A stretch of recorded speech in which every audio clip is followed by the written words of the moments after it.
And then I'm like, it's my time to do my thing.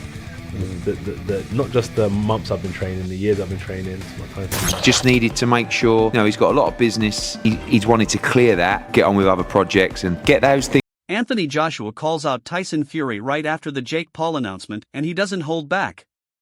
Joshua sends a cold, unmistakable warning. Once he dismantles Jake Paul, Fury is next.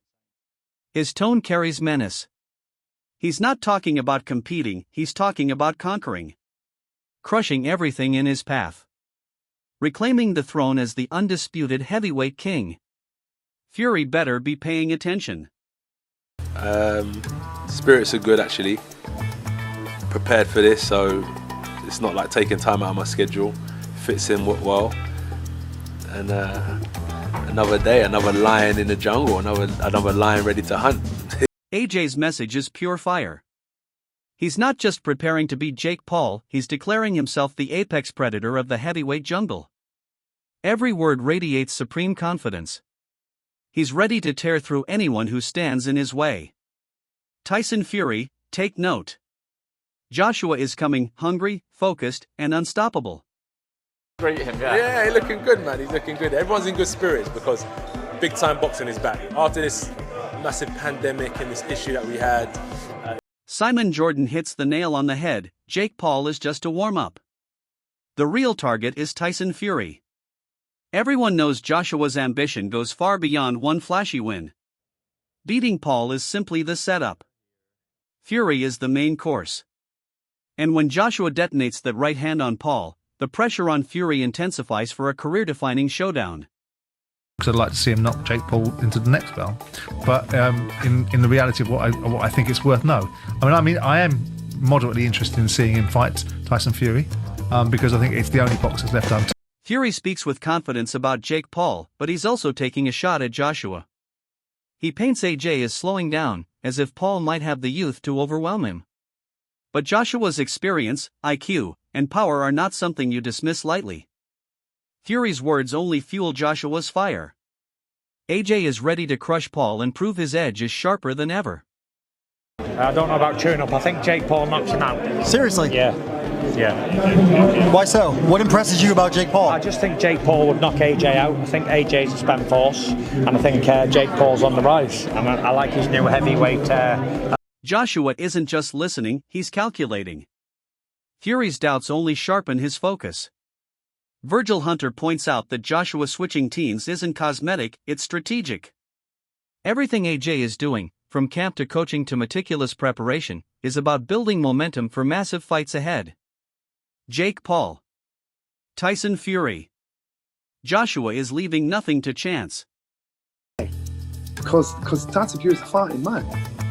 So I know Dylan White is nightmares to everybody. You never know. Right now, people are thinking, yes, I know how to take that boy out. It's the same shot Anthony Joshua took him out with, and Bullet took him out, Povetkin took him out with.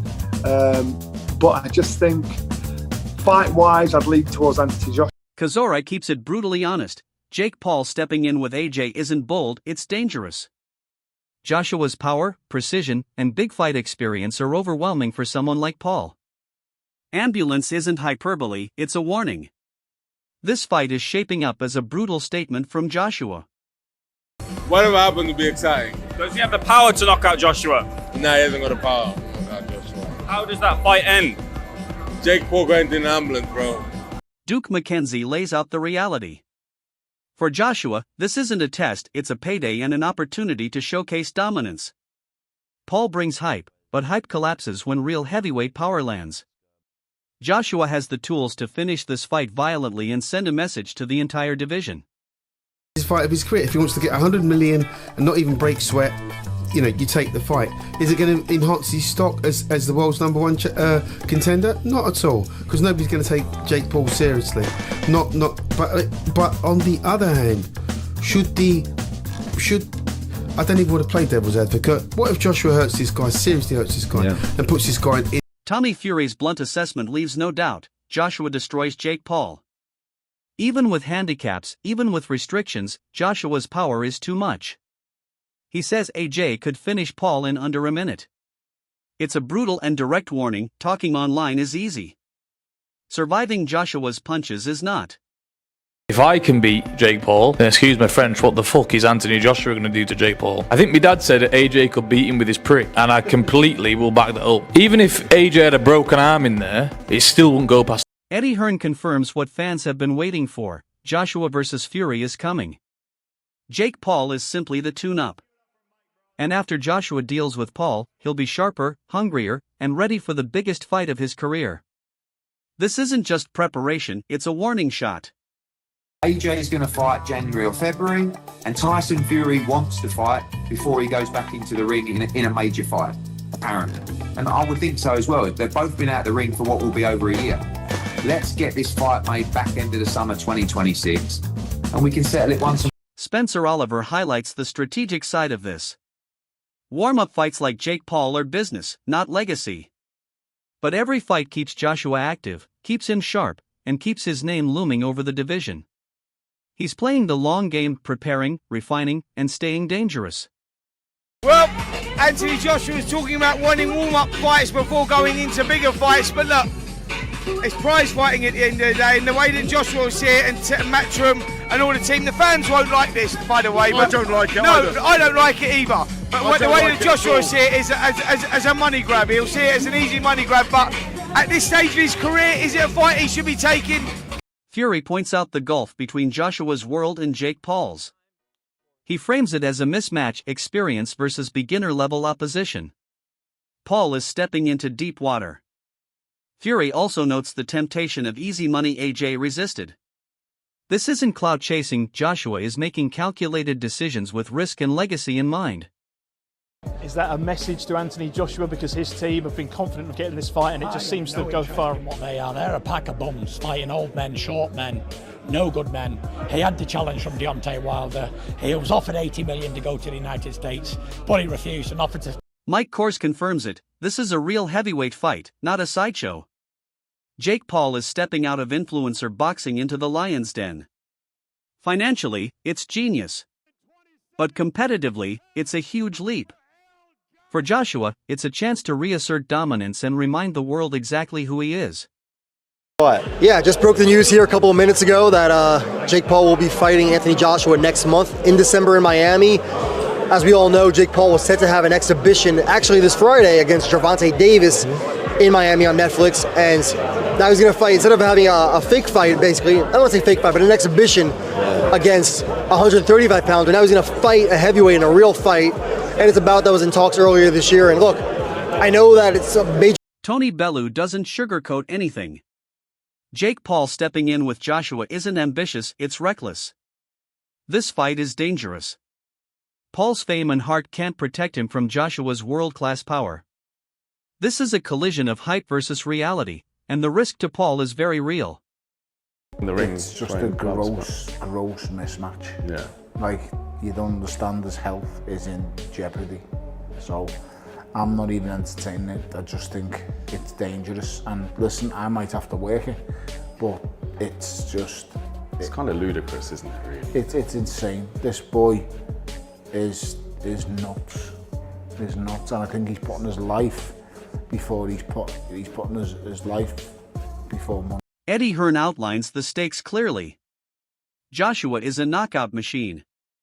Paul is stepping into a world he's never experienced. Every punch from AJ carries real danger. This fight attracts massive attention, but the physical consequences for Paul could be severe. Joshua's precision and experience will define the tone. But I said to Jake Paul, you ain't in a box, mate, and this ain't David Blaine. I said, so just be careful, because AJ will take your head clean off your shoulders, and it's dangerous. Yeah. And you take on that responsibility, and we all have to, so we've got to think about that. But this is Anthony fighting a top 50 cruiserweight in the world. It's not something that we would normally do. Yeah. Logan Paul highlights the shock of watching Joshua knock out Francis Ngannou, one of the most terrifying punchers alive. That's the man Jake Paul is about to fight. Logan stresses that this isn't entertainment. This is survival. And Joshua's elite power, speed, and composure could end the spectacle in brutal fashion. The Joshua thing is crazy. Is that a real conversation? Jake's a fucking lunatic, and it's probably real. I saw Joshua knock out Francis Ngannou, and the guy was like out cold for 5 minutes. And this is a guy who had never been knocked down, let alone knocked out. If he steps in the ring with him, and actually a bell rings and there are punches thrown, every bit of Jake Paul is not a real boxer conversation is gone forever. Jake Paul leans into adversity. Fearless or reckless, depending on who you ask. He wants the biggest challenge, the biggest risk, the biggest stage. He's gambling his career to prove he belongs in the heavyweight world. But Joshua is the ultimate test, physically, mentally, and professionally. And so I like the challenge. People, that's the criticism. Fight someone in their prime who's a beast. I think people just want to see me lose. That's really what the message is behind it all. And Anthony Joshua is an insane fight, but I want that challenge. We've been DMing back and forth. He wants to make it happen. And now, it's official. Joshua versus Jake Paul is real. Joshua enters this fight not just to win, but to send a statement to Tyson Fury and the entire division. Paul brings hype. Joshua brings destruction. Every punch, every exchange will be a message: the king is coming back. And after this, Joshua wants Fury. Don't miss what's coming. Subscribe, hit the bell, and be ready for the storm.